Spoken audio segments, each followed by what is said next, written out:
കർത്താവിൻ്റെ ധന്യ തിരുനാമം ഈ സമയം വാഴ്ത്തപ്പെടുമാറാകട്ടെ. ഈ മീറ്റിങ്ങിൽ ജോയിൻ ചെയ്തിരിക്കുന്ന ലോകത്തിൻ്റെ വിവിധ ഭാഗങ്ങളിൽ നിന്ന് വളരെ പ്രാർത്ഥനയോടും വളരെ കാത്തിരിപ്പോടും പ്രതീക്ഷയോടും ഉപവാസത്തോടും കൂടെ വരെ ഈ മീറ്റിങ്ങിൽ ജോയിൻ ചെയ്തിരിക്കുന്നവരുണ്ട്. നിങ്ങൾക്കെല്ലാവർക്കും വേഗം വരുന്ന കർത്താവായ യേശുക്രിസ്തുവിൻ്റെ നാമത്തിൽ സന്തോഷത്തോടെ എൻ്റെ സ്നേഹവന്ദനം അറിയിക്കുന്നു. വളരെ അനുഗ്രഹിക്കപ്പെട്ടൊരു ടോപ്പിക്കാണ്, നമുക്കെല്ലാവർക്കും ഇഷ്ടമുള്ളൊരു ടോപ്പിക്കാണ്. എന്നാൽ ഭയങ്കര ആഴമായിട്ട് ഒത്തിരി അങ്ങ് നമുക്കതിനകത്തുനിന്ന് സംസാരിക്കാനുള്ള സമയക്കുറവ് നമുക്കുണ്ട്. എന്നാലും ഇന്ന് ശുശ്രൂഷ ചെയ്യാൻ ആഗ്രഹിക്കുന്ന, വിശ്വാസ ജീവിതത്തിൽ നിന്ന് വഴുതിപ്പോകരുത്, അത് ശക്തിയോടെ നിൽക്കണമെന്നാഗ്രഹിക്കുന്ന, കർത്താവിൻ്റെ കൃപയിൽ വളരണം, ശക്തി പ്രാപിക്കണമെന്നാഗ്രഹിക്കുന്ന, ദൈവം എന്നെ ഉപയോഗിക്കണമെന്നാഗ്രഹിക്കുന്ന, പരാജയപ്പെട്ടു പോകരുത് എന്നാഗ്രഹിക്കുന്ന എല്ലാ ദൈവമക്കൾക്കും ഇന്ന് സന്തോഷം നൽകുന്നൊരു തിരുവചനമാണ്.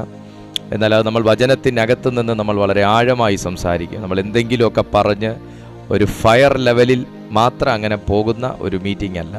എന്തിനാണ് എന്നിലെ കൃപാവരം ഞാൻ യൂസ് ചെയ്യേണ്ടത്, അല്ലെങ്കിൽ ഞാൻ എന്തിനു വേണ്ടിയാണ് ദൈവം എൻ്റെ മേൽ കൃപകളെയും വരങ്ങളെയും തന്നിരിക്കുന്നത്, ആ കൃപാവരത്തിൻ്റെ പർപ്പസ് എന്താണ്, ആ കൃപാവരങ്ങൾ കേവലം എന്തൊക്കെ മാത്രമല്ല ചെയ്യുന്നതെന്നൊക്കെ നമ്മൾ ലഭ്യമായ സമയത്തിനകത്ത് ചിന്തിക്കാനായി ദൈവകൃപയിൽ ശരണപ്പെടുകയാണ്.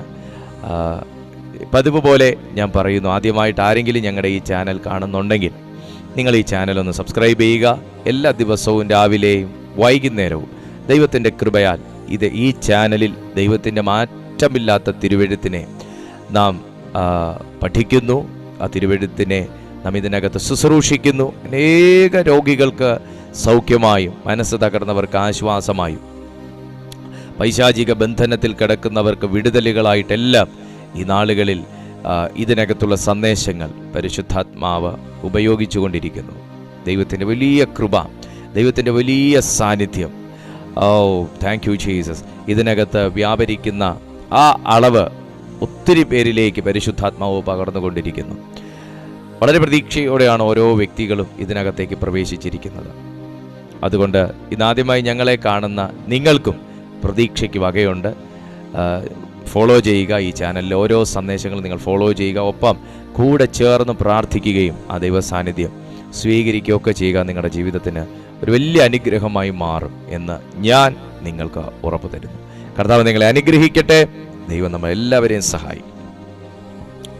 ഈ സമയത്തെ ചിന്തയ്ക്കായി ദൈവാത്മാവിനെ ഏൽപ്പിച്ചിരിക്കുന്ന ഒരു അനുഗ്രഹിക്കപ്പെട്ട തിരുവെഴുത്താണ് തിമോത്തിയോസിന് എഴുതിയ, അപ്പോസ്തലനായ പൗലോസ് തിമോത്തിയോസിന് എഴുതിയ രണ്ടാമത്തെ ലേഖനം.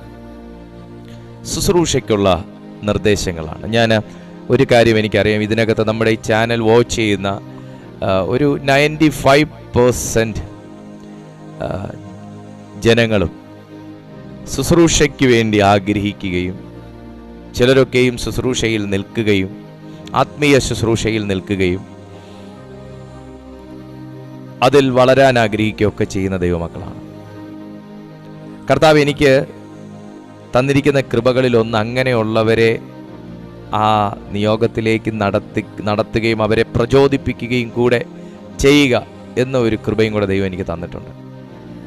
അതുകൊണ്ട് എൻ്റെ മെസ്സേജുകൾക്കകത്ത് പലപ്പോഴും ശുശ്രൂഷകർക്ക് വേണ്ടിയിട്ടുള്ള കാര്യങ്ങൾ അങ്ങനെ റിഫ്ലക്റ്റ് ചെയ്ത് വരുന്നത് എനിക്ക് തന്നെ എൻ്റെ ശ്രദ്ധയിൽപ്പെട്ടിട്ടുണ്ട്. നമ്മൾ മെസ്സേജ് പറഞ്ഞുകൊണ്ടിരിക്കുമ്പോൾ തന്നെ ശുശ്രൂഷകർക്ക് വേണ്ടിയിട്ടുള്ള പ്രാർത്ഥനകൾ എനിക്ക് തന്നെ അത് തോന്നിയിട്ടുണ്ട്, ഞാൻ അങ്ങനെ ചെയ്യുന്നതായിട്ട്. അപ്പോൾ അതിൻ്റെ മീനിങ് ഇതാണ്, അങ്ങനെയുള്ളവരെ ഒന്ന് ബലപ്പെടുത്തുകയും അവരെ കൂടെ ആ ഒരു മുഖ്യധാരയിലേക്ക് കൊണ്ടുവരിക എന്ന ഒരു കാഴ്ചപ്പാടും കൂടെ എനിക്കുണ്ട്. ദൈവം അത് തന്നേക്കുന്ന ഒരു ശുശ്രൂഷയാണ്, ഞാൻ എന്നിൽ ഡെവലപ്പ് ചെയ്തെടുത്തു എന്നല്ല, ദൈവം തന്നിരിക്കുന്ന ഒരു ഗിഫ്റ്റും കൂടെയാണ്. സോ ഇന്ന് നമുക്ക് ശുശ്രൂഷകർക്ക് വേണ്ടി കൂടെയാണ് ഇന്നത്തെ സന്ദേശം. മാത്രമല്ല, ഇതിനകത്ത് പ്രാർത്ഥിക്കുന്ന അമ്മമാരുണ്ട്, അപ്പച്ചന്മാരുണ്ട്, ഒത്തിരി ഒത്തിരി ഒത്തിരി ദൈവമക്കൾ പ്രാർത്ഥിക്കുന്നവർ, മറ്റുള്ളവർക്ക് ആത്മീയ ശുശ്രൂഷകൾ ചെയ്യുന്നില്ലെങ്കിലും അവരവരുടെ ജീവിതത്തിൽ തന്നെയും നിലനിൽക്കണമെങ്കിൽ, കൃപാവരം എന്ന് പറയുമ്പോൾ ഇപ്പം എനിക്ക് നിങ്ങളെ ശുശ്രൂഷിക്കാൻ വേണ്ടി മാത്രമല്ല, കൃപാവരം എന്ന് പറയുമ്പോൾ എനിക്ക് എൻ്റെ കൃപയിൽ നിലനിൽക്കാനുള്ള വരം കൂടെയാണ് കൃപാവരം.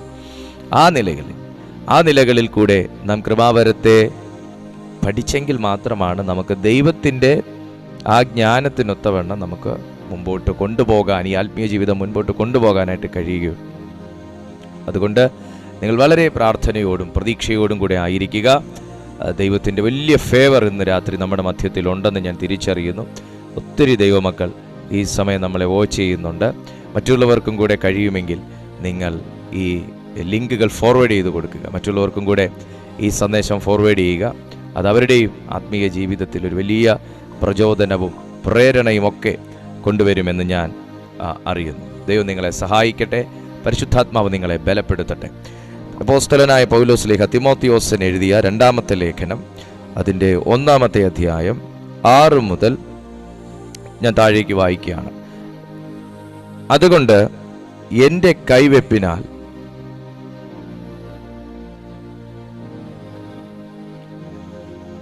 കൈവെപ്പിനാൽ നിന്നിലുള്ള ദൈവത്തിൻ്റെ കൃപാവരം ജ്വലിപ്പിക്കണം എന്ന് നിന്നെ ഓർമ്മപ്പെടുത്തുന്നു. ഭീരുത്വത്തിൻ്റെ ആത്മാവിനെ അല്ല, ശക്തിയുടെയും സ്നേഹത്തിൻ്റെയും സുബോധത്തിൻ്റെയും ആത്മാവിനെ അത്രേ ദൈവം നമുക്ക് തന്നത്.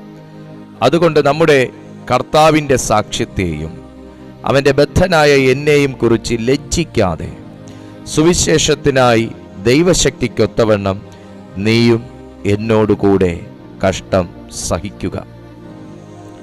അവൻ നമ്മെ രക്ഷിക്കുകയും വിശുദ്ധ വിളി കൊണ്ട് വിളിക്കുകയും ചെയ്തത് നമ്മുടെ പ്രവൃത്തികൾ നിമിത്തമല്ല, സകല കാലത്തിനും മുൻപേ ക്രിസ്തു യേശുവിൽ നമുക്ക് നൽകിയിരിക്കുന്നതും ഇപ്പോൾ മരണം നീക്കുകയും സുവിശേഷം കൊണ്ട് ജീവനും അക്ഷയതയും വെളിപ്പെടുത്തുകയും ചെയ്ത നമ്മുടെ രക്ഷിതാവായ ക്രിസ്തു യേശുവിൻ്റെ പ്രത്യക്ഷതയാൽ വെളിപ്പെട്ടിരിക്കുന്നതുമായ തൻ്റെ സ്വന്ത നിർണയത്തിനും കൃപയ്ക്കും ഒത്തവണ്ണമത്രേ. ഈ തിരുവെഴുത്തിനായി ഞാൻ എൻ്റെ ദൈവത്തെ സ്തുതിക്കുന്നു. വായിച്ചതായ ദൈവവചനം വിശുദ്ധ പൗലോസ് ശ്ലീഹ തൻ്റെ നിജപുത്രനാകുന്ന തിമോത്തിയോസിന് കൊടുക്കുന്ന ഒരു ഓർമ്മപ്പെടുത്തലാണ്.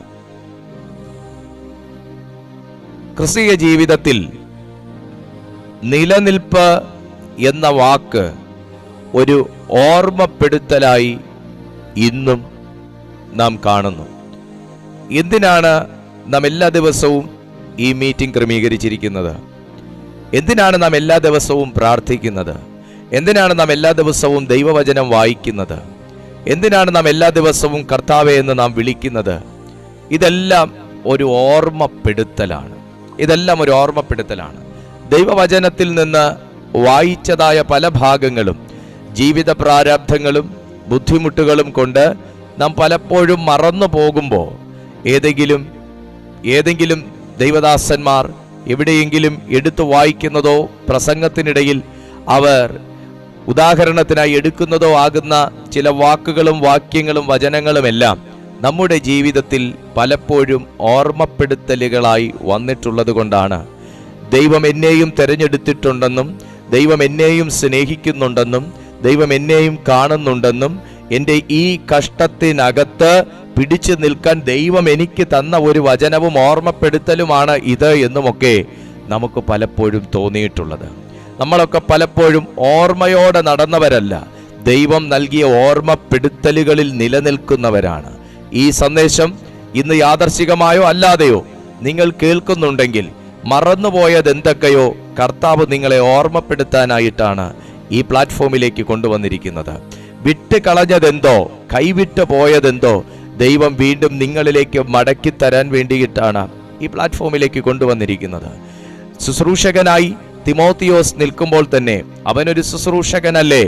അവനെല്ലാം അറിയാമല്ലോ, അല്ലെങ്കിൽ അവൻ നിന്നുകൊള്ളും. യഹോവ ഈരേ എന്നൊന്നും പറഞ്ഞ് പൗലോസ് ശ്ലീഹ തൻ്റെ സ്ഥാനം വെച്ചൊഴിയാനോ തൻ്റെ ഉത്തരവാദിത്വത്തിൽ നിന്ന് ഒഴിഞ്ഞു മാറാനോ ശ്രമിക്കാതെ താൻ തൻ്റെ നിജപുത്രനാകുന്ന തിമോത്തിയോസിന് താൻ കൊടുക്കുന്ന ഒരു ഓർമ്മപ്പെടുത്തൽ ഇതാണ്: നീ സുവിശേഷത്തിനൊത്തവണ്ണം ജീവിക്കുക. അതിന് താൻ അവിടെ കൊടുക്കുന്ന ഒരു കീ വേർഡ് ഇതാണ്: നിന്റെ കൃപാവരങ്ങളെ ജ്വലിപ്പിക്കുക. നമ്മുടെ ഇന്നത്തെ ചിന്താവിഷയം അതാകുന്നുവല്ലോ, കൃപാവരങ്ങളെ ജ്വലിപ്പിക്കുക. എന്താണ് കൃപ? കർത്താവായ യേശുക്രിസ്തു മാനവ രാശിക്ക് വേണ്ടി ചെയ്തത് എല്ലാം തന്നെ അവന്റെ കൃപയാണ്. സ്വർഗസ്ഥനായ ദൈവം ഭൂമിയിലേക്ക് നോക്കിയപ്പോൾ മനുഷ്യന് വന്ന് ഭവിച്ച നാശത്തോട് അവന് തോന്നിയ അലിവാണ് ദൈവത്തിന്റെ കൃപ. സ്വർഗീയ പിതാവും നമ്മുടെ രക്ഷിതാവുമാകുന്ന ദൈവം തന്റെ സൃഷ്ടിക്ക് സംഭവിച്ചു പോയ ക്ഷയത്തെക്കുറിച്ച്, അക്ഷയനായിരുന്ന മനുഷ്യൻ എന്നാൽ അവൻ ക്ഷയമുള്ള ഒരവസ്ഥയിലേക്ക് ചവിട്ടി താഴ്ത്തപ്പെട്ട ആ ഒരു അയ്യോഭാവത്തിന്റെ ഒരവസ്ഥയിലേക്ക് സ്വർഗം നോക്കിയപ്പോൾ അവന് മനുഷ്യനെ വീണ്ടും ഏത് നിലയിലേക്ക് കൊണ്ടുവരണമെന്ന് തോന്നിയോ അതാണ് ദൈവത്തിന്റെ കൃപ. പ്രിയപ്പെട്ട സുഹൃത്തേ, ഇതെല്ലാം ഞാൻ ഇന്ന് പറഞ്ഞുകൊണ്ടിരിക്കുമ്പോൾ സ്വർഗത്തിൽ നിന്ന് ഇപ്പോഴും ഭൂമിയിലേക്ക് തന്നെ വിളിച്ചപേക്ഷിക്കുന്ന ഓരോ ഭക്തനിലേക്കും സ്വർഗത്തിൽ നിന്നും ഒരു തടസ്സങ്ങളുമില്ലാതെ വന്ന് പതിക്കുന്ന കണ്ണുകൾ ഇന്നും ഉണ്ട്. അതുകൊണ്ട് തന്നെ ഞാൻ വളരെ ധൈര്യത്തോടെ തന്നെ വിളിച്ചു പറയുന്നു, പ്രിയപ്പെട്ട സുഹൃത്തെ, നിങ്ങളുടെ ഓരോ ക്ഷയിക്കപ്പെടുന്ന അവസ്ഥകളെയും ദൈവം നോക്കിക്കൊണ്ടിരിക്കുന്നു. അവൻ വെറുതെ നോക്കിക്കൊണ്ടിരിക്കുകയല്ല. സ്വർഗത്തിൽ നിന്ന് വീണുപോയ മനുഷ്യനിലേക്ക് നോക്കിയപ്പോൾ അവൻ എഴുന്നേൽക്കണമെന്ന് സ്വർഗത്തിന് തോന്നിയ ഇഷ്ടമാണ് ആ ദൈവത്തിന്റെ കൃപ. ആ ഇഷ്ടവും ആ കൃപയുമാണ് വരങ്ങളായി അവൻ മനുഷ്യനിലേക്ക് വീണ്ടും പകർന്നത്. തന്റെ പുത്രന്റെ ആത്മാവിലൂടെ, പുത്രന്റെ രക്തത്തിലൂടെ, പുത്രന്റെ നാമത്തിലൂടെ, പുത്രന്റെ ഇഷ്ടത്തിലൂടെ, പുത്രന്റെ പ്രാർത്ഥനയിലൂടെ, പുത്രന്റെ തിരഞ്ഞെടുപ്പിലൂടെ ഓരോ മനുഷ്യനും തന്റെ കൃപാവരങ്ങളാൽ പുഷ്ടി വെച്ച് പുറത്തു വരണമെന്ന് സ്വർഗം ഇന്ന് ആഗ്രഹിക്കുന്നുണ്ടെങ്കിൽ, ഇന്ന് ക്ഷയിച്ചുപോയ ഏതൊക്കെയോ മനുഷ്യനെ നോക്കി വിശ്വാസത്തിൽ ക്ഷയിച്ചുപോയി, പ്രാർത്ഥനയിൽ ക്ഷയിച്ചുപോയി, പ്രത്യാശയിൽ ക്ഷയിച്ചുപോയി, ജീവിതത്തിൽ ക്ഷയിച്ചുപോയി, ഓർമ്മയിൽ ക്ഷയിച്ചുപോയി, ആരോഗ്യത്തിൽ ക്ഷയിച്ചുപോയി, ആശ്വാസത്തിൽ ക്ഷയിച്ചുപോയി, ബന്ധങ്ങളിൽ ക്ഷയിച്ചുപോയി, സമ്പത്തിൽ ക്ഷയിച്ചുപോയി, വരുമാനത്തിൽ ക്ഷയിച്ചുപോയി, ഏതൊരവസ്ഥയിലെങ്കിലും നിങ്ങൾ ക്ഷയിച്ചുപോയ നിലയിൽ എന്നെ കേൾക്കുന്നുണ്ടെങ്കിൽ ആ ദൈവത്തിന് നിന്നോട് തോന്നുന്ന ഒരു അലിവാണ് ദൈവത്തിന്റെ കൃപ. യേശുവിന്റെ നാമത്തിൽ, യേശുവിന്റെ നാമത്തിൽ, യേശുവിന്റെ നാമത്തിൽ വീണുപോയ മനുഷ്യനെ എഴുന്നേൽപ്പിക്കാൻ ഭൂമിയിൽ നിന്ന് ആരും തയ്യാറല്ലാതിരുന്നപ്പോൾ, അല്ല, ഭൂമിയിൽ ആരും ഇല്ലാതിരുന്നപ്പോൾ വീണുപോയ മനുഷ്യനെ എഴുന്നേൽപ്പിക്കാൻ ഭൂമിയിൽ ആർക്കും കഴിയാത്ത സാഹചര്യത്തിൽ എല്ലാവരും ഒരുപോലത്തെ അവസ്ഥയിലേക്ക് മാറ്റപ്പെട്ടപ്പോൾ സ്വർഗത്തിൽ നിന്ന് സാത്താൻ പ്രതീക്ഷിക്കാതെ ഒരു കരം ഭൂമിയിലേക്ക് നീണ്ടു. വീണു പോയവനെ എഴുന്നേൽപ്പിക്കാൻ സാത്താൻ പ്രതീക്ഷിക്കാത്ത ഒരു കരം സ്വർഗത്തിൽ നിന്ന് നീണ്ടു. ഇന്ന് ഈ സമയവും ഞാൻ ആത്മനിറവിൽ ഈ ദൂത് കൈമാറിക്കൊണ്ടിരിക്കുമ്പോൾ സാത്താൻ പ്രതീക്ഷിക്കാത്ത ഒരു കരം, നിന്നെ വീഴ്ത്തിയ പ്രതിസന്ധി പ്രതീക്ഷിക്കാത്ത ഒരു കരം, നിന്നെ കരയിച്ച അവസ്ഥകൾ പ്രതീക്ഷിക്കാത്ത ഒരു കരം, നിങ്ങളെ നഷ്ടത്തിലേക്കും ദോഷത്തിലേക്കും തള്ളിവിട്ട ശത്രു പ്രതീക്ഷിക്കാത്ത ഒരു കരം ഇന്നും നിന്നെ ജ്വലിപ്പിക്കാൻ, മൈ ഗാഡ്, ഇന്നും നിന്നെ ജ്വലിപ്പിക്കാൻ ഇത് ഞാൻ ആത്മനിറവിൽ പ്രവചിക്കുകയാണ്. വിശ്വാസത്തിൽ ക്ഷയിച്ചുപോയവരോട് ഞാൻ പ്രവചിക്കുന്നു. ആത്മീയ ജീവിതത്തിൽ വീണുപോയ ചിലരോട് ഞാൻ പ്രവചിക്കുന്നു. കമോൺ, പ്രാർത്ഥനയിൽ ക്ഷയം സംഭവിച്ച ചിലരെ നോക്കി ഞാൻ പ്രവചിക്കുന്നു. അപ്രതീക്ഷിതമായ ഒരു കരം നിന്നെ ബലപ്പെടുത്താൻ മാത്രമല്ല, നിന്റെ ശിരസിന്മേൽ കരം വെച്ച് നിന്നെ ജ്വലിപ്പിക്കാൻ. ഇത് ഇതിനകത്ത് ആരേലും ഉണ്ടെങ്കിൽ, ഈ സാന്നിധ്യം സ്വീകരിക്കാൻ തോന്നുന്നെങ്കിൽ, ഈ ശബ്ദം നിന്നെ തൊടുന്നെങ്കിൽ, ഇന്നൊരു കരം നീളുന്നത് എനിക്കറിയാം. ഞാൻ എൻ്റെ വ്യക്തിപരമായ ജീവിതത്തിൽ ഈ ദൂത് സ്വീകരിക്കുകയാണ്. ഇവിടെ ഒന്നും പ്രീ പ്ലാൻഡ് ആയിട്ടില്ല. ഇവിടെ ഇരിക്കുമ്പോൾ കർത്താവ് തരുന്നതാണ് ഈ ആത്മീയ സന്ദേശം. മൈ ഗാഡ്, ഞാൻ ഈ ദൂത് സ്വീകരിക്കുന്നു, എൻ്റെ വ്യക്തിപരമായ ജീവിതത്തിൽ സ്വീകരിക്കുന്നു. നിങ്ങൾക്കും ആ വാക്ക് പറഞ്ഞ് സ്വീകരിക്കാം. ഈ ഭൂമിയിൽ ആരും നിന്നെ ജ്വലിപ്പിക്കാനില്ലെങ്കിൽ, ഈ ഭൂമിയിൽ ആരും നിന്നെ ബലപ്പെടുത്താനില്ലെങ്കിൽ, ഈ ഭൂമിയിൽ ആരും നിന്നെ ആത്മീയമായി വളർത്താനില്ലെങ്കിൽ, ഈ ഭൂമിയിൽ ആരും നിന്നെ ഒരു പ്രചോദനം നൽകി മുഖ്യധാരയിലേക്ക് കൊണ്ടുവരാനില്ലെങ്കിൽ, അപ്രതീക്ഷിതമായി ഒരു കരം, ഹല്ലേലൂയ. യേശുവിന്റെ നാമത്തിൽ ഹോളി സ്പിരിറ്റോ ജീസസ് ക്രൈസ്റ്റ്, ഈ ഞാനിത് പറഞ്ഞുകൊണ്ടിരിക്കുമ്പോൾ തന്നെ ഈ കൈ ചിലരെ നീട്ടി തൊടുന്നത് എനിക്ക് കാണാം. എനിക്ക് കാണാം ഇന്ന് ചിലർ ആത്മശക്തിയിൽ നിറയുന്നത്, ചിലർ കൃപാവരങ്ങളിൽ ജ്വലിക്കുന്നത്, ചിലർ ദൈവത്തിനു വേണ്ടി വീണ്ടും സടകുടഞ്ഞെഴി നിൽക്കുന്നത്. Come on, Ribada Shantaraba Hantala Reantalgamana Kadaga Shamtuni. Yes, നിന്നെ കെട്ടി ഒതുക്കി കളഞ്ഞ ലെവലിൽ നിന്ന് നീ സടകുടഞ്ഞെഴി നിൽക്കുന്ന ഒരു കാഴ്ച. Holy Spirit,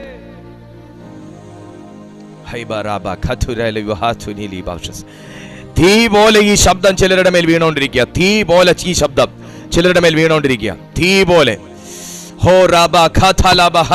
ഞാൻ ഇത് പറയുമ്പോൾ തന്നെ പൈശാചിക ശക്തികൾ പോലും ഇളകി മാറാൻ സാധ്യതയുണ്ട്.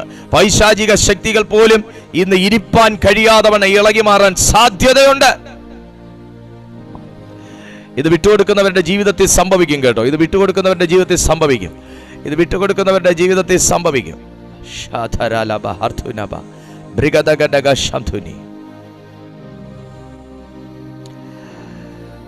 അതുകൊണ്ട് എന്റെ കൈവെപ്പിനാൽ നിന്നിലുള്ള കൃപാവരം ജ്വലിപ്പിക്കണം. ഇതൊരു ഓർമ്മപ്പെടുത്തല. നിന്നിലുള്ള കൃപാവരം ജ്വലിപ്പിക്കണം. That's my part. നീ ആത്മീയ ശുശ്രൂഷയിൽ നിൽക്കുന്ന വ്യക്തിയായിരിക്കാം, ആത്മീയ ജീവിതത്തിൽ നിൽക്കുന്ന വ്യക്തിയായിരിക്കാം. ജ്വലിപ്പിക്കേണ്ടത് അവനവന്റെ ധർമ്മമാണ്.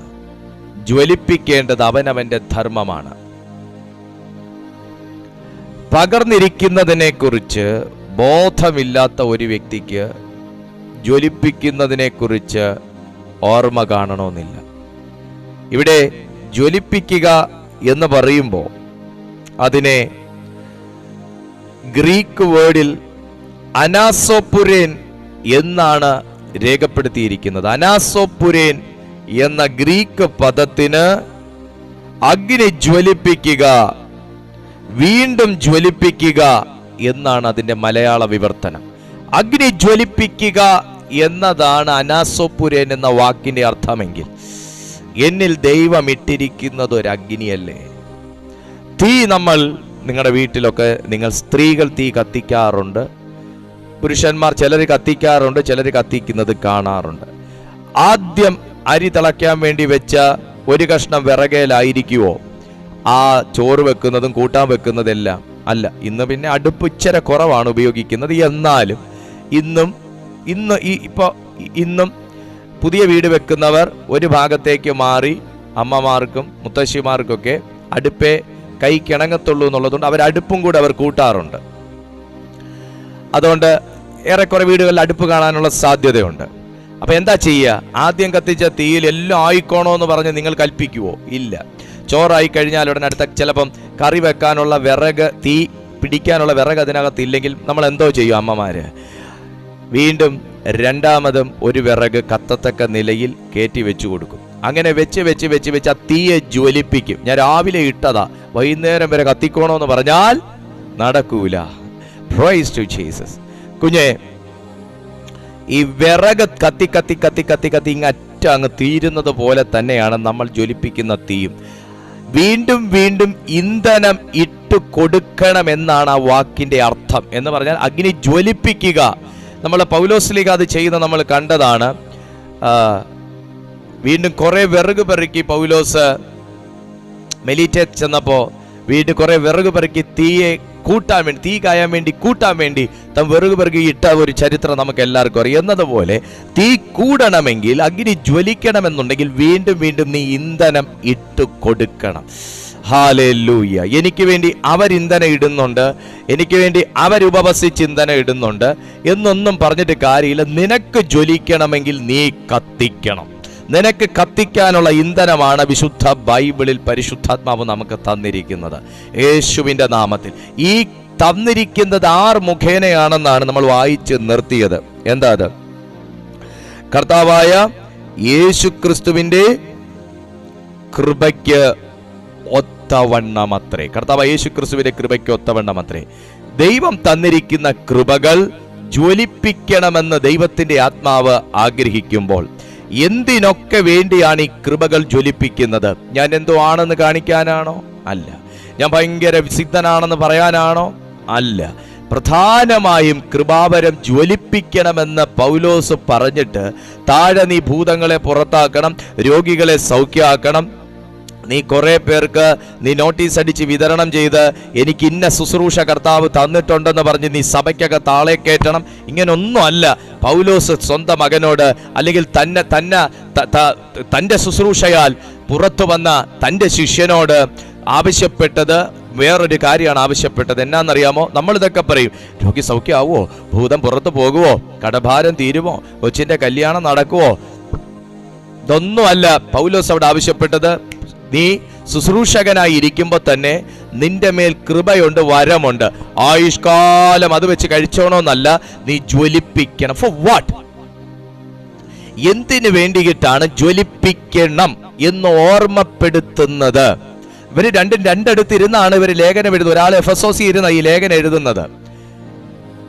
എഫെസോസിൽ ഇരുന്ന് ഈ ലേഖനം എഴുതുന്ന സമയത്ത് എന്തിനീ ഓർമ്മപ്പെടുത്തൽ തന്റെ ലേഖനത്തിൽ കൂടെ നടത്തുന്നു? താഴേക്ക് നമുക്ക് നോക്കാം. നമുക്ക് എന്ത് വർദ്ധിപ്പിക്കാനാണ്, എന്തിനാണ് നമുക്കൊന്ന് നോക്കാം. താഴേക്ക് വായിക്കുമ്പോൾ, ഭീരുത്വത്തിന്റെ ആത്മാവിനെ അല്ല. അപ്പൊ നമ്പർ 1, കൃപാവരം നിന്റെ മേൽ ആക്ടിവേറ്റഡ് അല്ലെങ്കിൽ, സുഹൃത്തെ, നമ്മൾ വ്യത്യസ്തമായിട്ട് ഈ സന്ദേശങ്ങളൊക്കെ നമ്മൾ ചിന്തിച്ചിട്ടുള്ളത്. കൃപാവരം ജ്വലിക്കുമ്പോൾ അന്യഭാഷ കൂടും, അന്യഭാഷ കൂടുമ്പോൾ ഭൂതം പേടിക്കും, അത് കഴിയുമ്പോൾ പിന്നെ ഭൂതങ്ങളെ നമുക്ക് പുറത്താക്കാൻ പറ്റും, അത് കഴിയുമ്പോൾ പിന്നെ രോഗി സൗഖ്യം, അത് കഴിഞ്ഞാൽ പിന്നെ മരിച്ചവനെ ഉയർപ്പിക്കും. Yes, exactly. കൃപാവരങ്ങൾ ഉണ്ടെങ്കിൽ അതൊക്കെ ചെയ്യാൻ പറ്റുള്ളൂ. പക്ഷേ സുഹൃത്തെ, നീ ഇടയ്ക്ക് ഇത്രയും കാര്യങ്ങൾ നിന്റെ ഉള്ളത്തിൽ ആഗ്രഹം കിടക്കുമ്പോഴും നീ ഭയപ്പെട്ടു പോകുന്നു ചിലരുടെ മുമ്പിൽ. ഹല്ലേലൂയ. വോയിസ് ഓക്കെ അല്ലേ? ഓക്കെയാണ്. ഭയപ്പെട്ടു പോകുന്നു ചിലരുടെ മുമ്പിൽ. ഇത്രയും കൃപാവരങ്ങൾക്ക് വേണ്ടി നാം പ്രാർത്ഥിച്ചുകൊണ്ടിരിക്കുമ്പോൾ തന്നെ ചൂളിപ്പോകുന്നു ചിലതിന്റെ മുമ്പിൽ. പൈശാചിക സാമ്രാജ്യങ്ങൾ ഒരു ടീമായിട്ട് വരുമ്പോ ഈ കൃപയും വരവും ചുമന്നുകൊണ്ടിരിക്കുന്ന ഞാൻ ചീര വാടുന്ന പോലെ വാടിപ്പോകുന്നു ചില സമയങ്ങളിൽ.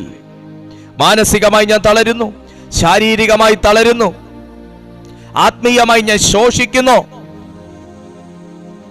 എല്ലാ നിലയിലും ഞാൻ വിത്തിൻ സെക്കൻഡ്സ് അല്ലെങ്കിൽ വിത്തിൻ ഹവർ ഞാൻ ഡീഗ്രേഡ് ചെയ്യുന്ന ഒരു അവസ്ഥയിലേക്ക്, ഹയർ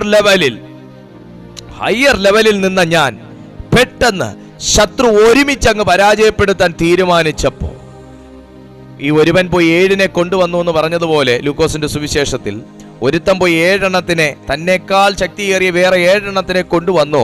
ആ മനുഷ്യന്റെ അവസ്ഥ പിന്നെ നോക്കുമ്പോൾ ആദ്യം ഉള്ളതിനേക്കാൾ വളരെ ദയനീയമായിരുന്നു എന്ന് സുവിശേഷങ്ങളിൽ പറയുന്ന പോലെ, ഇവൻ പോയി വേറെ 7 കൂടെ കൊണ്ടുവന്ന് ഡ എന്നൊന്ന് വിളിച്ചാൽ തീരാനേ ഉള്ളോ ഒരാത്മീയന്റെ ജീവിതം? തിമോത്തിയോസിന് അത് സംഭവിക്കാൻ സാധ്യതയുണ്ട്. ഇത് തിമോത്തിയോസിന് മാത്രമല്ല, ഇത് ആത്മീയ ശുശ്രൂഷയിൽ നിൽക്കാൻ നിൽക്കുന്ന ഏതൊരു വ്യക്തിയെയും ശത്രു ഈ നിലകളിലാക്കി തീർക്കാനുള്ള സാധ്യതയുണ്ട്. അതുകൊണ്ടാണ് താൻ ഒരു ഓർമ്മപ്പെടുത്തലായി ഈ ലേഖനം എഴുതുന്നത്. ഓർമ്മപ്പെടുത്തലാണിത്. ഇത് വളരെ തീക്ഷ്ണ 100 നിൽക്കുന്ന ആത്മീയരോടാണ് ഞാൻ ഈ സന്ദേശം കൈമാറുന്നത്. 100 ഒരു പോയിന്റ് പോലും കുറവില്ലാത്ത, പ്രാർത്ഥനയിൽ വിട്ടുവീഴ്ചയില്ലാത്ത, ഉപവാസത്തിൽ വിട്ടുവീഴ്ചയില്ലാത്ത, വിശുദ്ധിയിൽ വിട്ടുവീഴ്ചയില്ലാത്ത, അസൂയയില്ലാത്ത, കുശുമ്പില്ലാത്ത, പിണക്കമില്ലാത്ത, കള്ളമില്ലാത്ത, പൊള്ളത്തരമില്ലാത്ത, വ്യാജമില്ലാത്ത ആത്മീയരെ നോക്കിയാണ് ഞാൻ ഈ സന്ദേശം പറയുന്നത്. 100 നിൽക്കുന്നവനെ ഒന്നുമല്ലാത്തവനാക്കി തീർക്കാൻ സാത്താൻ വ്യാപരിച്ചു കൊണ്ടിരിക്കുന്നു ഈ കാലഘട്ടത്തിൽ. Praise to Jesus. Hallelujah. പ്രാർത്ഥനയിൽ വളരെ സ്ഥിരതയുള്ളവരോടാണ് ഞാൻ ഈ സന്ദേശം കൈമാറുന്നത്. നമുക്ക് ഈ സന്ദേശം ഒരു ഓർമ്മപ്പെടുത്തലാണ്. അതാ പൗലോസ് പറഞ്ഞു, ഞാൻ നിൽക്കുന്നു എന്ന് പറവാൻ എനിക്ക് കഴിയത്തില്ല, ഞാൻ നിൽക്കുന്നതല്ല, എന്നെ നിർത്തുന്നതാണ്. അതാണ് ദൈവത്തിന്റെ കൃപ. ദൈവത്തിന്റെ കൃപയെ കുറിച്ച് ഒത്തിരി പറയാനുണ്ട്. യേശുവിന്റെ നാമത്തിൽ ശ്രദ്ധിച്ചേ, ഒരു ഓർമ്മപ്പെടുത്ത്. നിന്റെ കൃപാവരം നീ ജ്വലിപ്പിക്കണം. എന്തിനാണ്? ഭീരുത്വത്തിന്റെ ആത്മാവ് നിന്നെ സ്വാധീനിക്കാൻ സാധ്യതയുണ്ട്. എനിക്ക് ഒത്തിരി പേരെ, ആണും പെണ്ണുമായിട്ട് എനിക്കറിയാം, ചില അവസ്ഥകളിൽ ഭയത്തിന്റെ അവസ്ഥ കൊണ്ട് അവർ പിന്നെ ആകെ ചുരുണ്ടുപോകുന്ന, അട്ട ചുരുളുന്ന പോലെ ചുരുണ്ടുപോകുന്ന അവസ്ഥ. Glory to Jesus. ഒരുപാട് പേര് പിന്നെ അവർ മൊത്തത്തിൽ അതിൽ നിന്ന് അങ്ങ് ഒഴിഞ്ഞു മാറി. സാത്താന്റെ തന്ത്രമാണത്. നിന്നെ ഒഴിച്ചു മാറ്റാൻ, നിന്നെ ആ അവസ്ഥയിൽ നിന്ന് അങ്ങ് പിഴുതെടുക്കാൻ, ദൈവത്തിന്റെ പാർട്ടിൽ നിന്ന് നിന്നെ അങ്ങ് അടർത്തി മാറ്റിക്കൊണ്ടു പോകാനുള്ള സൈറ്റാനിക് ട്രാപ്പാണത്. മെല്ലെ മെല്ലെ മെല്ലെ മെല്ലെ മെല്ലെ നിന്നെ അങ്ങ് കാറ്റ് കൊണ്ടുപോകുന്ന പോലെ ഹല്ലേലൂയ ഉള്ളിലേക്ക് കൊണ്ടുപോകും. നിങ്ങൾ ഈ കടലില് നമ്മളൊരു ബോട്ടിലോ മറ്റോ എറിഞ്ഞിട്ട് നിങ്ങൾ ശ്രദ്ധിച്ചാൽ മതി, ആദ്യം ഒന്നും അത് ഉള്ളിലേക്കൊന്നും എടുക്കത്തില്ല. ചിലതിനെ കൊണ്ട് കരയെ തള്ളും, അതും ഉണ്ട്. പക്ഷെ ചിലതിനെ നമ്മൾ നോക്കി നിൽക്കാൻ നമ്മളെ കളിപ്പിക്കും. ആ ബോട്ടിലിനെ ആദ്യം അങ്ങോട്ട് കൊണ്ടുപോകും, പിന്നെ ഇങ്ങോട്ട് കൊണ്ടുവരും, പിന്നെ അങ്ങോട്ട് കൊണ്ടുപോകും, പിന്നെ ഇങ്ങോട്ട് കൊണ്ടുവരും, പിന്നെ ഒരു വലിയ തിര വന്നിട്ട് വലിച്ചെടുത്തോണ്ട് പോകും. ഇത് ആദ്യത്തേതിനേക്കാൾ പുറകിലോട്ട് കൊണ്ടുപോകും, പിന്നെയും മുന്നോട്ട് കൊണ്ടുവരുന്ന പോലെ കാണിക്കും, പിന്നെയും തിര വന്ന് വീണ്ടും കുറെ കൂടെ പുറകിലോട്ട് കൊണ്ടുപോകും. പിന്നെ ആവുമ്പോൾ ഈ ബോട്ടിലിനെ കാണത്തില്ല. നമ്മൾ അവിടെയൊക്കെ നോക്കും, കാണത്തില്ല. ഹല്ലേലൂയ, കാണത്തില്ല. ഇതാണ് ട്രാപ്പ്. നമുക്ക് തോന്നും മുഖ്യധാരയിലുണ്ട്, പിന്നെ തോന്നും ഇല്ലേ, പിന്നെയും ചിന്തിക്കും അല്ല ആളുണ്ട്, പിന്നെയും തോന്നും ആള് പോകുമോ, പിന്നെയും തോന്നും ഇല്ല. ഇങ്ങനെ കാട്ടി ഈ ഒരു തിരകളിയാണ് സാത്താൻ. തിരകളിയും തിരശീലയുടെ പിന്നിൽ നിന്നുള്ള കളിയുമാണ് സാത്താൻ. നിന്റെ കൃപാവരം നീ ജ്വലിപ്പിക്കണം. ഇതുപോലുള്ള തിരമാലകൾ നിന്നെ കരയിൽ നിന്ന് പറിച്ചെടുത്ത് ഉൾക്കടലിൽ കൊണ്ട് താഴ്ത്തിക്കളയാതിരിക്കണമെങ്കിൽ തിമോത്തിയോസേ, നിന്റെ കൃപാവരം നീ ജ്വലിപ്പിക്കണം. സ്തോത്രം. നിന്റെ മേൽ കിടക്കുന്ന കൃപാവരം മറ്റൊരു വ്യക്തിയുടെ മേലുള്ള ഭൂതത്തെ അഴിക്കാൻ മാത്രമല്ല നീ ജ്വലിപ്പിക്കേണ്ടത്. നിന്റെ മേലുള്ള കൃപാവരത്താൽ നിന്നെ ഭൂതം വിഴുങ്ങാതിരിക്കാനും കൂടെ തിമോത്തിയോസേ, നിന്റെ കൃപാവരം നീ ജ്വലിപ്പിക്കണം. Price to Jesus. ഈ സത്യമാണ് നമ്മൾ തിരിച്ചറിയേണ്ടത്. നമ്മൾ മറ്റുള്ളവർക്ക് വേണ്ടി നമ്മുടെ കൃപാവരം ജ്വലിപ്പിക്കുന്നു, പക്ഷേ സാത്താൻ നമ്മളെ വിഴുങ്ങുന്നത് പലപ്പോഴും നമ്മൾ അറിയുന്നില്ല. നമ്മൾ മറ്റുള്ളവർക്ക് വേണ്ടി പ്രാർത്ഥിക്കുന്നു, നമ്മൾ അവരെ കൃപയിൽ നിൽക്കാൻ വേണ്ടി നമ്മൾ ആഗ്രഹിച്ച് അവർക്ക് വേണ്ടി ഇടിവിൽ നിന്ന് പ്രാർത്ഥിക്കുന്നു. പക്ഷെ അവരിതിനെക്കുറിച്ച് ബോധ്യമില്ലെങ്കിൽ സാത്താൻ അവരെ ഇതുപോലെ തന്നെ ആദ്യം മുന്നോട്ടടിക്കും, പിന്നെ പിന്നോട്ടടിക്കും, പിന്നെ മുന്നോട്ടടിക്കും, പിന്നെ ഒരൊറ്റ വലിക്ക് ഉള്ളിലേക്ക് കൊണ്ടുപോകും, ആർക്കും കൈനീട്ടി പിടിക്കാൻ കഴിയാത്ത നിലയിൽ.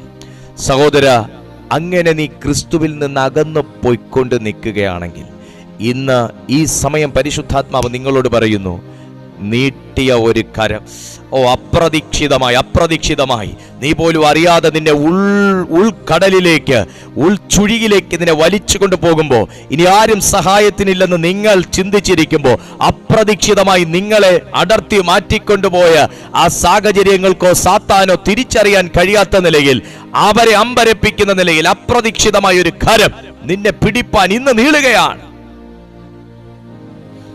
വിശ്വസിക്കുന്നവരൊരു ആമേൻ പറയട്ടെ. Praise to Jesus. അപ്പൊ തിമോത്തിയോസേ, നിനക്ക് മറ്റുള്ളവരുടെ മേലുള്ള ഭൂതത്തെ അഴിക്കാനുള്ള കൃപാവര ജ്വലനം മാത്രമല്ല, നീ ഭീരു ആയി പോകാതിരിക്കാനും നിന്റെ കൃപാവരം ജ്വലിക്കണം.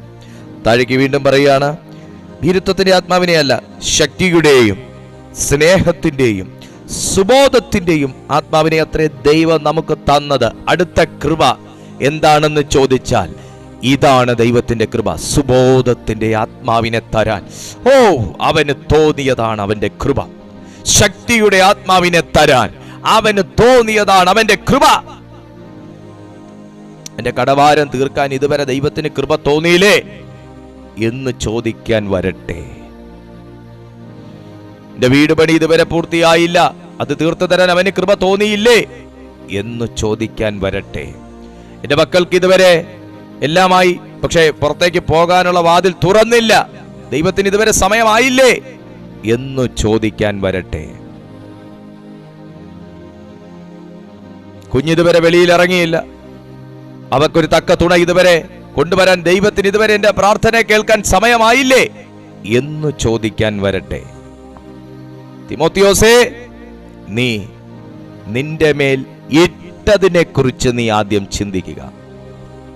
നിന്റെ മേൽ ദൈവം നിക്ഷേപിച്ചതിനെ കുറിച്ച്. കാരണം എന്താ, ദൈവം അതൊക്കെ വളരെ സീരിയസ് ആയിട്ട് എടുക്കത്തുള്ളൂ അങ്ങനെയുള്ള കാര്യം. ബാക്കിയെല്ലാം ദൈവം പോട്ടെ, വരട്ടെ, നോക്കട്ടെ, ഒന്ന് ഈ ആണ്ടും കൂടെ നിൽക്കട്ടെ എന്നൊക്കെ കർത്താവ് ചിന്തിക്കും. പക്ഷേ ഇവിടെ ഈ കൃപ എനിക്ക് വരാൻ കാരണമായത് പുത്രൻ മുഖാന്തരമാണ്. അത് ദൈവം വളരെ സീരിയസ് ആയിട്ട് ആ കാര്യം ചെയ്യത്തുള്ളൂ, നോക്കത്തുള്ളൂ. അവിടെ ദൈവം ഡീവിയേഷൻസ് എടുക്കത്തില്ല, വിട്ടുവീഴ്ച ഒന്നും ചെയ്യത്തില്ല. ആ കാര്യത്തിൽ കണ്ണടയ്ക്കത്തില്ല, കണ്ടില്ലെന്നടിക്കത്തില്ല, ഈ ആണ്ടും കൂടെ നിൽക്കട്ടെ നോക്കത്തില്ല. കാരണം പുത്രന്റെ നിർണയപ്രകാരം, പുത്രന്റെ നാമത്തിൽ, പുത്രന്റെ രക്തത്താൽ എനിക്ക് ലഭിച്ചതും കൂടെയാണ് ഈ കൃപാവരം.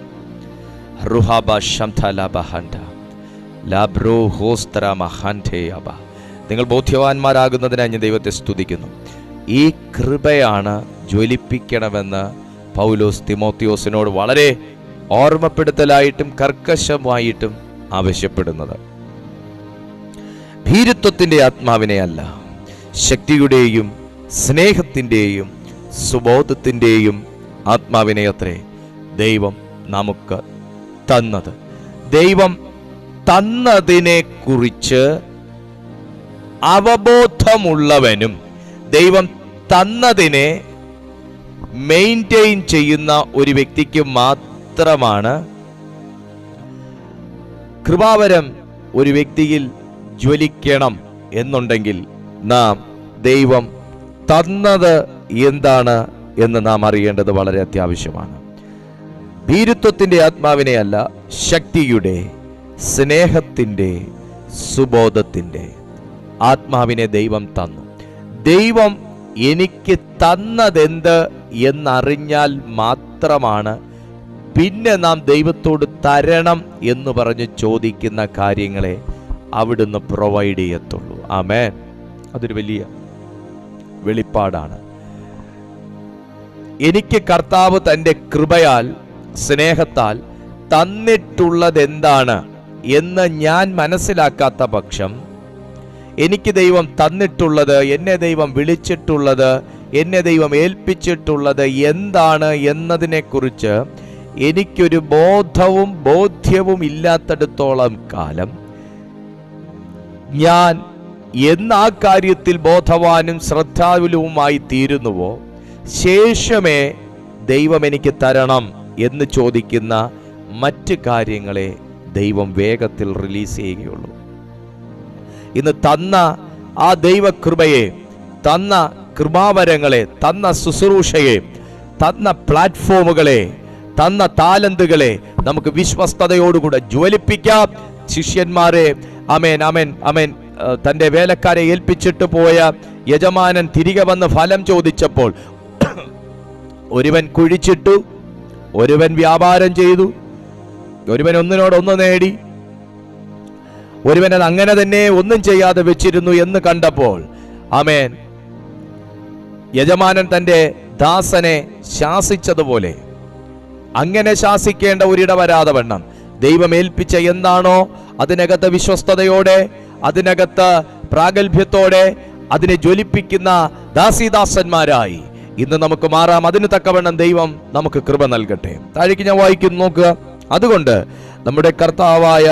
നമ്മുടെ കർത്താവിന്റെ സാക്ഷ്യത്തെയും അവന്റെ ബദ്ധനായ എന്നെയും കുറിച്ച് ലജ്ജിക്കാതെ. ലജ്ജ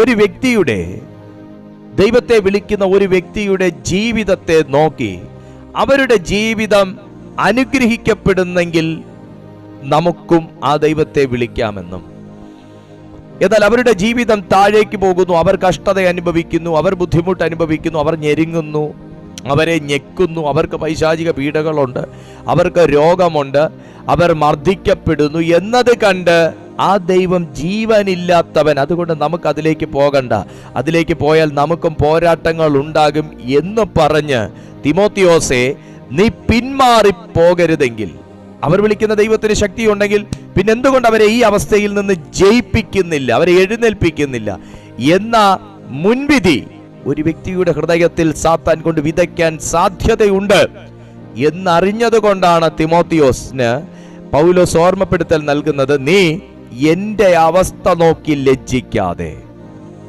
സുവിശേഷ ഘോഷണത്തിന് വേണ്ടി ഇറങ്ങി പുറപ്പെട്ട പൗലോസ്ലീഹ ഒത്തിരി മർദ്ദനങ്ങൾക്കും ഒത്തിരി കുത്തുവാക്കുകൾക്കും സാത്താന്റെ കുത്തിനു വരെ താൻ വിധേയപ്പെട്ടു എന്ന അപ്പോസ്തല പ്രവൃത്തികൾ സാക്ഷ്യപ്പെടുത്തുമ്പോൾ, കൊരിന്ത്യർക്ക് എഴുതിയ ലേഖനത്തിൽ അതൊക്കെ വിവരിക്കുമ്പോൾ, തിമോത്തിയോസിന് താൻ നൽകുന്ന ഉപദേശം ഇതാണ്: തിമോത്തിയോസേ, നീ എന്നെ ഓർത്ത് ലജ്ജിക്കാതെ. എന്താടാ, നിന്റെ മമ്മി ദൈവത്തെ വിളിച്ചിട്ട് നിന്റെ ജീവിതം ഇങ്ങനെ, എന്താടാ നിങ്ങൾ പ്രാർത്ഥിച്ചിട്ട് ദൈവം ഇതുവരെ പ്രവർത്തിക്കാത്തെ? ദൈവം നിങ്ങളുടെ പ്രാർത്ഥന കേൾക്കുന്നില്ലേ? ദൈവം നിങ്ങളെ കാണുന്നില്ലേ? അതോ നിങ്ങളുടെ ദൈവത്തിന് ഇപ്പൊ കാഴ്ചയില്ലേ? ഇങ്ങനെയൊക്കെയുള്ള ഒത്തിരി ലജ്ജിപ്പിക്കുന്ന, പരിഹസിക്കുന്ന വാക്കുകൾ നിങ്ങൾ കേൾക്കാൻ സാധ്യതയുണ്ട്. ദൈവാത്മാവ് സഭയെ ഓർമ്മിപ്പിക്കുന്നു, നിങ്ങൾ ആ വാക്കിൽ ലജ്ജിക്കരുത്. നിങ്ങൾ ആ വാക്കിൽ ലജ്ജിക്കരുത്. നിങ്ങൾ ആ വാക്കിൽ നിങ്ങൾ വശംവദരാകരുത്. നിങ്ങൾ ആ വാക്കിൽ ദൈവത്തെ അവിശ്വസിക്കരുത്. തിരുവെഴുത്ത് വളരെ വ്യക്തതയോടെ തന്നെ പറയുകയാണ്, ഒരു ലജ്ജിക്കുന്ന ഒരു ചിന്തയ്ക്കകത്ത്, ലജ്ജാകരമായ ഒരു തോട്ടിനകത്ത്, ഒരു ലജ്ജിക്കേണ്ടി വരുന്ന ഒരു അവസ്ഥയ്ക്കകത്ത് നീ പിന്മാറിപ്പോകാൻ സാധ്യതയുണ്ട്. നീ പിന്മാറിപ്പോകാൻ സാധ്യതയുണ്ട്. ഒരു ലജ്ജിപ്പിക്കുന്ന വാക്കിനകത്ത് നീ പിന്മാറിപ്പോകാൻ സാധ്യതയുണ്ട്. അതുകൊണ്ട് തിമോത്തിയോസേ, നീ എന്നെ ഓർത്ത് ലജ്ജിക്കാതെ, എന്നെ ഓർത്ത് ലജ്ജിക്കാതെ സുവിശേഷത്തിനായി ദൈവശക്തിക്ക് ഒത്തവണ്ണം നീയും എന്നോടുകൂടെ കഷ്ടം സഹിക്കുക. കഷ്ടത്തിനകത്ത് പിടിച്ചു നിൽക്കണമെങ്കിൽ കഷ്ടമുണ്ട് ദൈവമക്കളെ.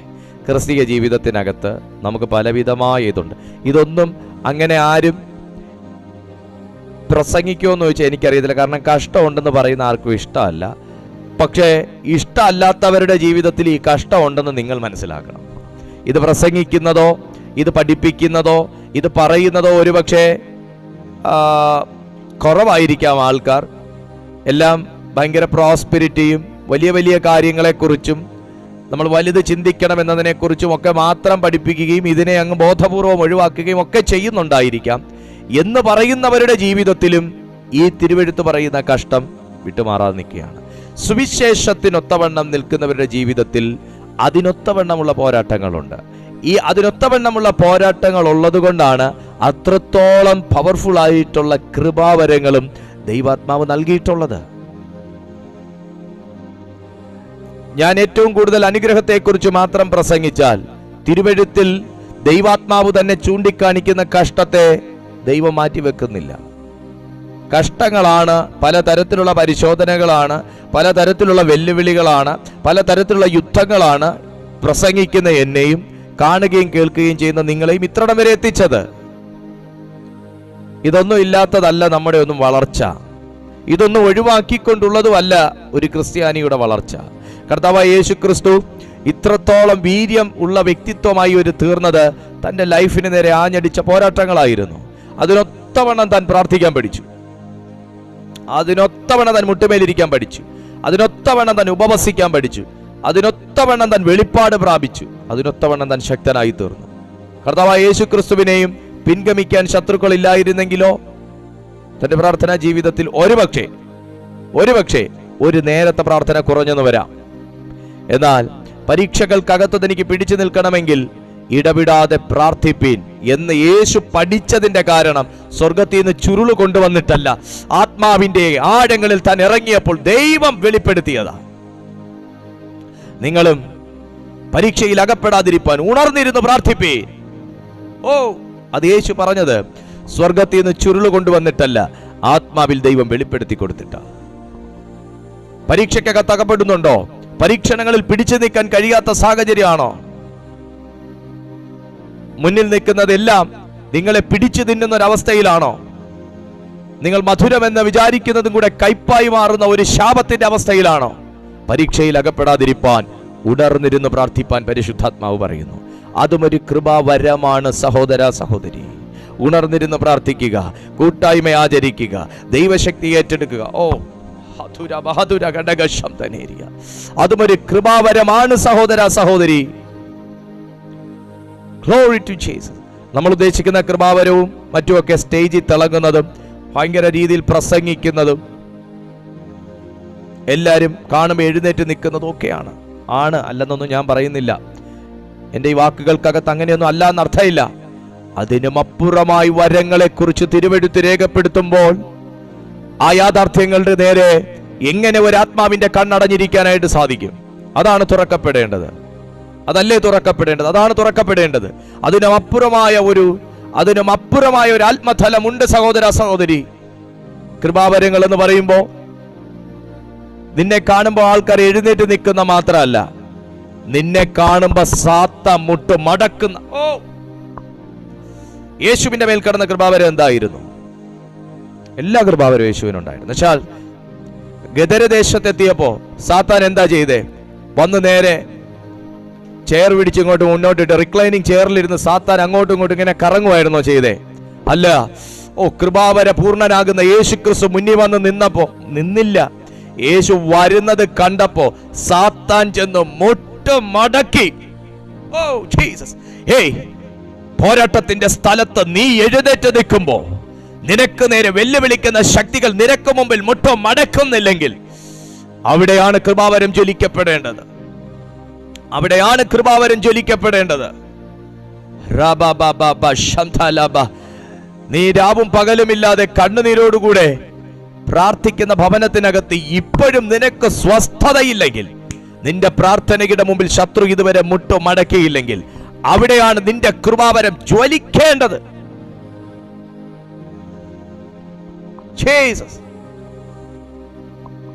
യേശുവിന്റെ രക്തത്താൽ ജയം വ്യാപരിക്കട്ടെ. അവിടെയാണ് കൃപാവരം ജ്വലിക്കേണ്ടത്. Praise to Jesus. ഇതതിനു വേണ്ടി പ്രാർത്ഥിക്കാൻ നിങ്ങൾ തയ്യാറാണോ? അതാണ് പൗലോസ് ഇവിടെ പറയുന്നത്. നീ എന്നെ ഓർത്ത് ലജ്ജിക്കല്ലേ. ഞാൻ പ്രാർത്ഥിച്ചിട്ട് എന്താ പോരാട്ടം? എനിക്കെന്താ പ്രശ്നങ്ങൾ മാറാത്തെ? എനിക്കെന്താ സ്വതന്ത്രമായിട്ട് സുവിശേഷഘോഷണം നടത്താൻ പറ്റാതെ? എനിക്കെന്താ ഇത്രത്തോളം ശത്രുക്കൾ? നീ എന്നെ ഓർത്ത് ലജ്ജിക്കല്ലേ തിമോത്തിയോസേ. നിനക്ക് ദൈവം എന്താ തന്നേക്കുന്നേ? നിന്നെ ദൈവം എന്തിനാ വിളിച്ചേക്കുന്നത്? നിന്നെ ദൈവം എവിടെ ഏൽപ്പിച്ചേക്കുന്നത്? നിന്നെ ദൈവം എവിടെയാണ് നിർത്തിയേക്കുന്നത്? അവിടെ നീ ഭീരുവായി പോകാതിരിക്കാൻ, അവിടെ നീ അശക്തനായി പോകാതിരിക്കാൻ, അവിടെ നീ ലോകമോഹിയായി പോകാതിരിക്കാൻ, അവിടെ നീ അബോധാവസ്ഥയിൽ ജീവിക്കാതിരിക്കാൻ നിന്നിലുള്ള കൃപാവരം ജ്വലിപ്പിക്ക് തിമോത്തിയോസേ. ഇതാ ഓർമ്മപ്പെടുത്തൽ. നമ്മൾ അവരെ ഒന്നും നോക്കണ്ട. കർത്താവ് എന്തിനാ എന്നെ വിളിച്ചേക്കുന്നത്? ഇത്രയും മാത്രം നമ്മൾ ചിന്തിച്ചാൽ മതി. അവർ ഇത്ര ഇതായിട്ട് പ്രസംഗിച്ചിട്ട് പിന്നെ അവരുടെ ജീവിതത്തിൽ എന്നാ ഈ പ്രശ്നം? ഇതൊന്നും നമ്മൾ ചെകയാൻ പോണ്ട. ഈ അവിടുന്ന് ഇവിടുന്നൊക്കെ കണ്ണിങ്ങോട്ട് പിൻവലിക്കാമോ? ഇവരുടെ ജീവിതത്തിൽ നിന്ന് കണ്ണ് പിൻവലിക്കാമോ? കാത് പിൻവലിക്കാമോ? എന്നിട്ട് ഈ കണ്ണും കാതും ദൈവത്തിന് കൊടുക്കാവോ? അപ്പോഴേ ദൈവത്തെ കാണാൻ പറ്റൂ, അപ്പോഴേ ദൈവശബ്ദം കേൾക്കാൻ പറ്റൂ. അവിടെ എന്ത് നടക്കുന്നു, ഇവിടെ എന്ത് നടക്കുന്നു, അയാൾ എന്ത് പറയുന്നു, ഇയാൾ എന്ത് പറയുന്നു? കാതും കണ്ണും പിൻവലിക്കുക, വേണ്ടാത്തടത്ത് നിന്നൊക്കെ പിൻവലിക്കുക. അപ്പോഴേ ജോലിക്കുള്ളൂ. അപ്പുറത്ത് എത്ര പേരുണ്ട്, ഇപ്പുറത്ത് എത്ര പേരുണ്ട്, അവിടെ കുറച്ചുകൂടെ പവർഫുൾ ആണോ, ഇവിടെ കുറച്ചുകൂടെ പവർഫുൾ ആണോ? ഇത് കഴിഞ്ഞാൽ പിന്നെ അവിടെ വീണ്ടും തുടങ്ങുവോ? ഇതിനേക്കാൾ കൂടുതൽ പ്രവചിക്കുന്നത് എവിടെയുണ്ട്? ഈ കണ്ണും കാതും ഒക്കെ ഒന്ന് പിൻവലിക്കാവോ? അന്നേരം കൃപാവരം ജ്വലിക്കും. പുള്ളിയെ വിളിച്ച ദൂത് പറയൂ, പ്രവചനം പറയൂ, ആലോചന കേൾക്കാമോ, ഡേറ്റ് പറയുന്നുണ്ടോ, പേര് വിളിക്കുവോ? ഈ കണ്ണും കാതും ഒക്കെ ഒന്ന് പിൻവലിക്കാമോ? അന്നേരം കൃപാവരം ജ്വലിക്കും. ഹല്ലേലൂയ. ജീസസ്. ജ്വലിക്കാത്തതിന്റെ കാരണം വേറെ പലതും നമ്മൾ ഈ ജ്വലിപ്പിച്ചുകൊണ്ടിരിക്കുന്നുണ്ട്. വേറെ പലതും നമ്മൾ ജ്വലിപ്പിച്ചുകൊണ്ടിരിക്കുന്നുണ്ട്. ഈ വേണ്ടുന്ന സാധനം ജ്വലിക്കാതെ വേണ്ടാത്ത സാധനം ജ്വലിച്ചുകൊണ്ടിരിക്കുന്നത്. നമ്മുടെ കോൺസെൻട്രേഷൻ, നമ്മുടെ ഇന്നോവേഷൻസ്, ഇതെല്ലാം നമ്മൾ വേറെ കാര്യങ്ങൾക്ക് വേണ്ടി ഇങ്ങനെ ഇംപ്ലിമെന്റ് ചെയ്തുകൊണ്ടിരിക്കുക. ഹല്ലേലൂയ. അതാ പറയുന്ന തിമോത്തി ഓർമ്മപ്പെടുത്തുന്ന എന്തിനാണെന്നറിയാം? ഇത് ഞാൻ ഓർമ്മപ്പെടുത്തുന്നു എന്ന് പറയുന്ന എന്തിനാണെന്നറിയാമോ? നീ മറന്നു പോകാൻ സാധ്യതയുള്ളതുകൊണ്ടാണ്. യേശുവിൻ്റെ നാമത്തിൽ മറന്നു പോകാൻ സാധ്യതയുള്ളതുകൊണ്ട്. ക്രിസ്തീയ ജീവിതത്തിൽ മറവിക്ക് സ്ഥാനമില്ല. ആമേൻ. അതാ ഇവിടെ പൗലോസ് പറയുന്നത്. അവൻ നമ്മെ രക്ഷിക്കുകയും, അതൊരു സത്യമാട്ടോ, അവൻ നമ്മെ രക്ഷിക്കുകയും. നിനക്ക് വിശ്വാസമുണ്ടോ നീ ഇന്ന് കടന്നു പോയിക്കൊണ്ടിരിക്കുന്ന അവസ്ഥയിൽ നിന്ന് ഒരു ഡെലിവറൻസ് ഉണ്ടാകുമെന്ന്? ആ വിശ്വാസം വേണം. കാരണം പൗലോസ് പറയുന്നത് അവൻ നമ്മെ രക്ഷിക്കുകയും. എന്തിൽ നിന്നെല്ലാം രക്ഷിച്ചു? അശുദ്ധിയിൽ നിന്ന്, അധർമ്മത്തിൽ നിന്ന്, ദുഷ്കാമത്തിൽ നിന്ന്, വെറിക്കൂത്തിൽ നിന്ന്, അസൂയയിൽ നിന്ന്, കുശുമ്പിൽ നിന്ന് തുടങ്ങി ജഡത്തിന്റെ സകലത്തിൽ നിന്നും, ന്യായപ്രമാണത്തിന്റെ അടിമത്തത്തിൽ നിന്നും അവൻ നമ്മെ രക്ഷിക്കൊണ്ട് രക്തത്താൽ ജയം വ്യാപരിക്കട്ടെ. അവൻ നമ്മെ രക്ഷിക്കൊണ്ട്. അവൻ നമ്മെ രക്ഷിക്കുകയും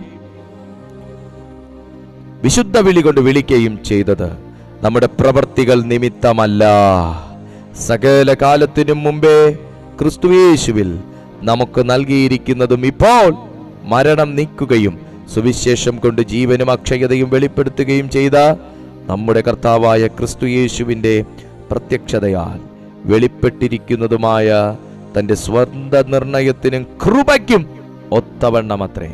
ആ കൃപയാണ് സഹോദര സഹോദരി ഞാനും നിങ്ങളും ജ്വലിപ്പിക്കേണ്ടത്. ആ കൃപയാണ് ഞാനും നിങ്ങളും ജ്വലിപ്പിക്കേണ്ടത്. തയ്യാറാണോ? ആ കൃപ ജ്വലിപ്പിക്കാൻ തയ്യാറാണോ? ആ സ്നേഹം വെളിപ്പെടുത്താൻ തയ്യാറാണോ? അങ്ങനെ തയ്യാറുള്ള എത്ര പേരുണ്ട് ഇന്ന്? ഞാൻ അവർക്ക് വേണ്ടി പ്രാർത്ഥിക്കാൻ ആഗ്രഹിക്കുകയാണ്.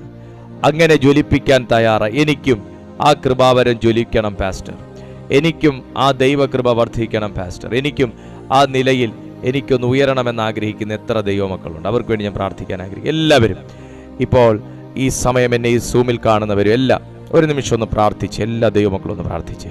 കർത്താവായ യേശുവേ, ഞാനിന്ന് എന്നെ കാണുന്ന, ഈ യൂട്യൂബിൽ എന്നെ കാണുന്ന, ഈ സൂമിൽ എന്നെ കാണുന്ന ഓരോരുത്തർക്കായി ഞാൻ പ്രാർത്ഥിക്കുന്നു.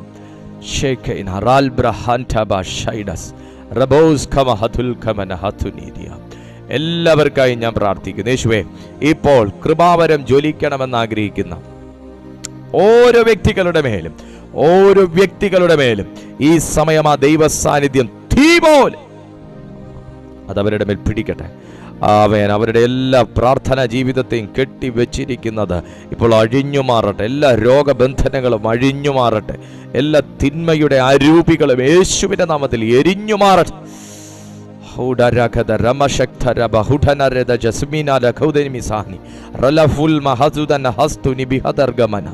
യേശു ക്രിസ്തുവിന്റെ നാമത്തിൽ ജയം പ്രഖ്യാപിക്കുകയാണ്. ഇപ്പോൾ രോഗികൾ സൗഖ്യമായി തുടങ്ങട്ടെ. ഇപ്പോൾ ഭൂതബാധിതർ അതിൽ നിന്ന് സ്വതന്ത്രമാകട്ടെ. ഇപ്പോൾ പിന്മാറ്റക്കാർ യേശുവിന്റെ നാമത്തിൽ മടങ്ങി വരട്ടെ. സ്വർഗം വലിയ അത്ഭുതങ്ങളെ ചെയ്തിരിക്കാൻ നന്ദി. എല്ലാ മഹത്വം അങ്ങേക്ക് യേശുവിൻ നാമത്തിൽ തന്നെ.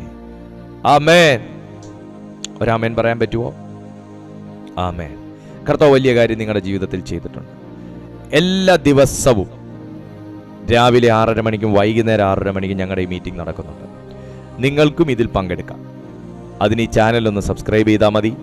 നിങ്ങളുടെ പ്രാർത്ഥനാ വിഷയങ്ങൾ ഈ മീറ്റിങ്ങിൻ്റെ അവസാനവും ഇതിൻ്റെ മധ്യത്തിലും ഒക്കെ ആയിട്ട് ഞങ്ങൾ കാണിക്കുന്ന ആ പ്രെയർ ലൈൻ നമ്പറിൽ നിങ്ങൾക്ക് വാട്സാപ്പ് വഴിയോ അത്യാവശ്യ കോൾസ് എങ്കിൽ അതേ നമ്പറിൽ നിങ്ങൾക്ക് വിളിച്ചോ ഞങ്ങളോട് അറിയിക്കാനുള്ള അവസരം നിങ്ങൾക്കുണ്ട്. അതും അല്ലെങ്കിൽ ഈ യൂട്യൂബിൻ്റെ ഡിസ്ക്രിപ്ഷൻ ബോക്സിൽ ഞങ്ങളുടെ പ്രെയർ ലൈൻ നമ്പർ കൊടുത്തിട്ടുണ്ട്. നിങ്ങളുടെ പ്രാർത്ഥനാ വിഷയങ്ങൾ വാട്സാപ്പിൽ അറിയിച്ചാലും മതി, ഞങ്ങൾ അതിന് റിപ്ലൈ തരാം. അത്യാവശ്യമായിട്ട് നിങ്ങൾക്ക് എന്തെങ്കിലും പറയാനുണ്ടെങ്കിൽ നിങ്ങൾക്ക് ആ നമ്പർ വിളിക്കുകയും ചെയ്യാം. ഞങ്ങൾ നിങ്ങൾക്കായി പ്രാർത്ഥിക്കാം. ദൈവം നിങ്ങൾക്ക് ജീവിതത്തിൽ വലിയ അത്ഭുതങ്ങളെ ചെയ്യും. ഞാൻ ഒറ്റപ്പെട്ട വ്യക്തിയാണ്, എനിക്ക് ആരുമില്ല എന്നുള്ള ഒരു ചിന്തയും ഒന്നും വേണ്ട. കാരണം കൃപയെക്കുറിച്ച് ഇന്ന് സംസാരിച്ച്, കൃപയുള്ളവനാണ് വരങ്ങളുള്ളത്, അതിനെക്കുറിച്ച് ബോധ്യമുള്ളവനാണ് അതിൽ വളരുന്നത്. അതുകൊണ്ട് നിങ്ങൾ എന്തില്ല എന്നുള്ളതിനെക്കുറിച്ച് വ്യാകുലപ്പെടാതെ എനിക്ക് കർത്താവ് എന്ത് തന്നിട്ടുണ്ട് എന്നുള്ളതിനെക്കുറിച്ച് നിങ്ങൾ സന്തോഷിപ്പീൻ എന്ന് ഞാൻ പിന്നെയും നിങ്ങളോട് പറയുന്നു. ദൈവത്തിൻ്റെ വചന. അതുകൊണ്ട് നിങ്ങൾ വളരെ സന്തോഷത്തോടായിരിക്കുക. നിങ്ങൾ ഇത്രയും സമയം പാർട്ടിസിപ്പേറ്റ് ചെയ്തതിൽ എനിക്ക് ഒത്തിരി സന്തോഷമുണ്ട്. ദൈവം നിങ്ങളെ എല്ലാവരെയും അനുഗ്രഹിക്കട്ടെ. നമുക്ക് അടുത്ത ദിവസം തമ്മിൽ കാണുന്നത് വരെ അത്യുന്നതൻ്റെ ചിറകിൻ്റെ കീഴിൽ കർത്താവ് നമ്മളെല്ലാവരെയും സൂക്ഷിക്കട്ടെ. I bless you in Jesus almighty name.